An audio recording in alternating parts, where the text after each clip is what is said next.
Hello everyone, welcome back to my YouTube channel. My name is Martina. In this video, I'll be discussing some of the differences with doing your internship in China and doing your internship back at home. And I'll be discussing this based on my experience. I studied in China for 6 years and I did my internship in China. And in most of my advice videos on studying in China, I have always advised students to pick universities that allow them go back home for their internship. But having come back to my own country and worked here for a year, I have a change of mind. And from my own experience, I can say that I no longer think it is important for you to do your internship back at home. But yes, I also believe in individual difference. You can decide whatever you want to do. But if you're in a school that does not allow you to go back home for your internship, then it's absolutely no problem. So as someone that did my internship back at home, I was really worried that when I came back to my country, I would lag behind. I'll be behind my peers.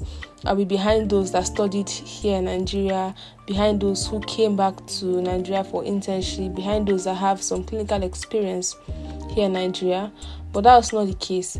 When I came back, I realized that my own experience as a medical student in China is very similar to the experiences of medical students in Nigeria and people from other countries as well.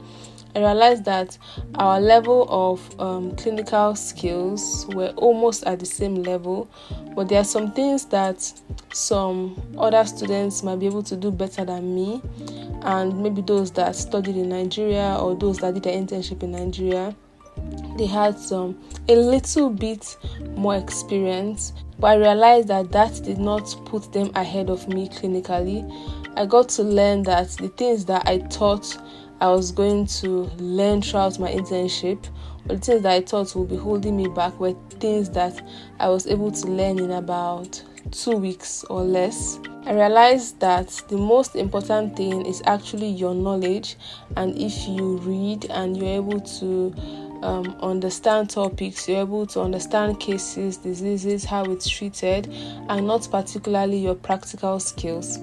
When you start to work as a doctor, nobody expects you to know everything. Nobody expects you to be able to do everything. And that's what I thought. I thought that when I came back to my country to work as a doctor, I am automatically expected to know everything practically, which I did not know. So it made me feel not good enough. It caused a bit of low self-esteem, imposter syndrome.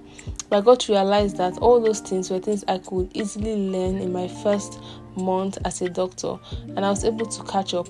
Also knowing that a lot of my colleagues that studied in different parts of the countries also didn't know some of these things. Even those that studied in Nigeria also didn't know some of these things. It just made me realize that I have been focusing on the wrong thing.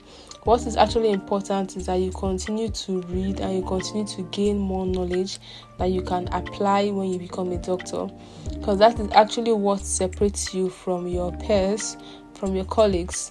When you are in the hospital, learning practical skills are things that everyone can pick up as they go very quickly, but knowledge and understanding of diseases is something that you must have taken your time to read and to understand, and this is what actually puts you ahead of your peers. So if you have the opportunity to do your internship in China, although you might not be getting as much clinical experience as you think is necessary, I'm just here to say that what is actually important is that you're reading and you're gaining knowledge. So I advise that you use that time to gain knowledge, to study your books, learn as much topics as you can, understand and study different disease conditions and their management, and this is what is going to put you ahead. So if you're someone that also decides to do your internship back in your country, this is also no problem. As much as you are learning your practical skills, you also need to realize that your knowledge is very important, and that is the most important part. You cannot just focus on learning practical skills without any knowledge. Then you will not know how to apply those skills.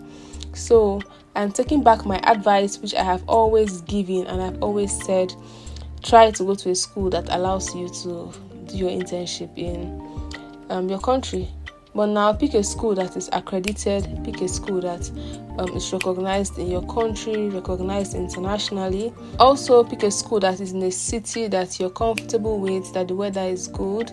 Pick a city that maybe is more developed, or the people are more friendly, or more people speak English. It's all up to you. Some of these things don't matter, but it's just important that your school is accredited with good teachers that speak very good English, and this is the most important thing. If you don't know, I offer professional services to students intending to study in China.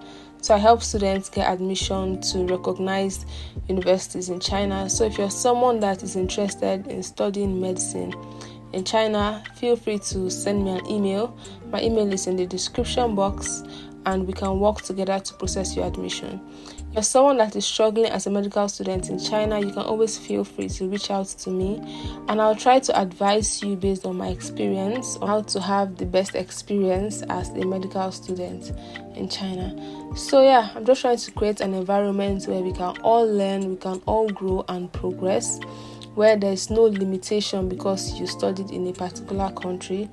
As long as you have the knowledge, you have the skills, you're able to pass international exams, then I feel like you are good to go. So yeah, that's all in this video. Thank you guys so much for watching. Leave a comment in the comment section if you have a question. Give this video a thumbs up if you like it or if it helped you in any way. I'll see you guys in my next video. Bye bye.